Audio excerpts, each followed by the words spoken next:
My name is Lance Collins, and welcome to Slightly Used News, where we discuss the top news from the Edge Media Network that was fresh a few days ago. Kind of like that underwear you're wearing right now. As a reminder, it's a biological impossibility that your washing machine has caught the coronavirus and it cannot collect unemployment. So please, I beg you, put that bitch back to work. Our top story today follows the trials of our community as it faces literally one of the most devastating worldwide events to have occurred in the past 100 years. Ladies and gentlemen, Madonna has completely lost her shit. If you haven't been following her so-called quarantine diaries, let's just say she's one song short of a hit record. Okay, maybe more than one. She's nuts, people. First, there was the bathtub. Then she sat at her typewriter and talked to dead people, which I do think would make an interesting horror film. And then she claimed she'd already had the virus and was going to, quote, breathe in the COVID-19 air. Think that's bad? Let's just hear a little from the Queen of Pop's own voice. Quarantine Diaries number 14.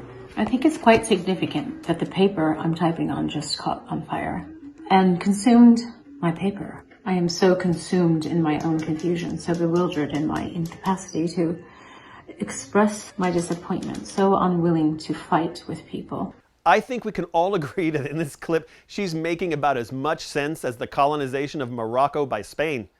I'll wait for you.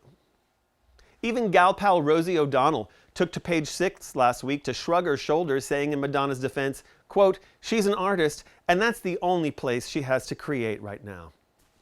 Which is kind of exactly what the defense said of Lorena Bobbitt. But that doesn't mean you shouldn't find another outlet for your artistry. The gays are watching you, Madge, and we are concerned. To see more of Madam's lunacy yourself, just type in wastshethesnutsinthe80s.com. Just kidding, she's on Instagram. Here's another entertainment story before we turn to less important things like an international pandemic or Justin Bieber's scrotal piercing. It would seem that the diva across the street, Lady Gaga, has expanded the selection of her online shop to include some new, high-end, elegant fashion just for the discerning gay man. That's right, she's peddling jockstraps. Just look at these beauties. Ooh. Gaga's straps will cost $30. Feature the artwork from her included latest album, Chromatica, and make absolutely sure that you'll be seen this summer on the beach. On some of you, it'll also help ensure social distancing from others, if you know what I mean. And if $30 is too much, you can get the thong version, which has only one strap in the back, is a whopping $10 cheaper, and begs the question, what kind of fucking badass straps are these?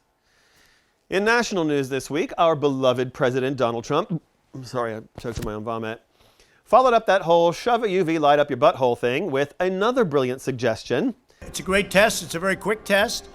And it can always be very rapidly double-checked. If you're testing positive or negative, it can always be double-checked. But it's a very good test. Very portable, very quick.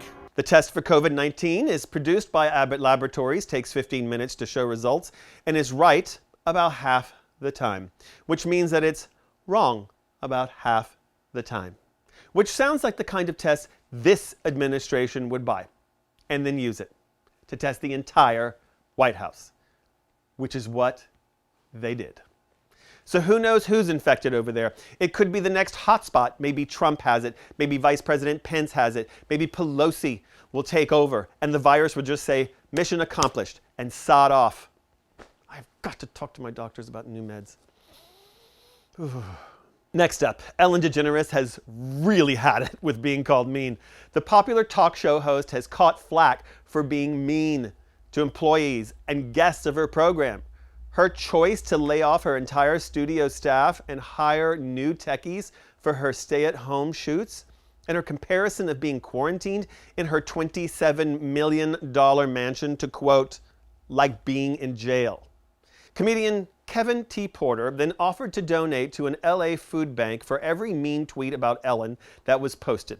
For the record, I would never, ever post a mean thing about Ellen so that a child could eat, and would never urge anyone else to do so either. His name is Kevin T. Porter, and he's on Twitter. To make things worse, trans blogger and makeup artist Nikki Tutorials told the Dutch media of her time on The Ellen Show, quote, I was expecting a Disney show, but got Teletubbies after dark. which ironically has been the #1 complaint fielded by Grindr help agents during the pandemic. Meanwhile, Vulture reports that Chasten Buttigieg, the husband of former Democratic presidential hopeful Pete Buttigieg, is writing a memoir of his time on the campaign trail with his spouse. The new book is due out in September and is titled, I Have Something to Tell You, leading some pundits to guess at the rest of the implied conversation, most of them waffling between, I'm actually a vegetarian to, I prefer the black harness. But one confused anti-vaxxer Midwestern Republican opined was simply, I'm pregnant. Chasten intends his memoir to be casual. He said to People magazine that now that the primary cycle is behind them, quote, I'm able to sit and take a deep breath and find some clarity and put some thoughts on the page, which is more than I can say for the writers of my show. Okay? And finally this morning, Jamie Dornan, the 50 Shades of Grey hunk, last week posted a photo of himself in drag. Here it is. He claims it was the fault of his daughters, but his friend and actor Arnie Hammer suggested in reply that Dornan's new look was the result of owning heels in the right size and, quote, looking for an excuse to feel like a fierce bitch. Which sounds to me like the plot of Disney's Frozen, which of course I've never seen. Let it go, Mary.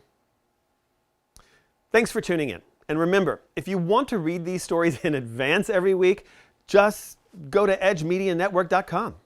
I'm Lance Collins, and have a great week.